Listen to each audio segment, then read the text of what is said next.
Documentary Bootcamp tá 2 semanas super intensivo. Nós trabalhamos duro, repassar a etapa novato te correndo com experiência, repassar alguma teoria, alguma história, hobby prática.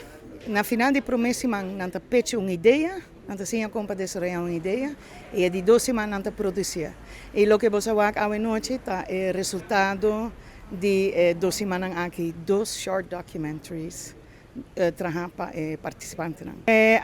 Aqui nós temos 8, então nós podemos trabalhar em 2 grupos de 4, então nós temos tucos na mês. Câmera, editing, luz, semestre, nós temos availability, mas ainda que nós temos que ter conta com luz, áudio, turcos na mês.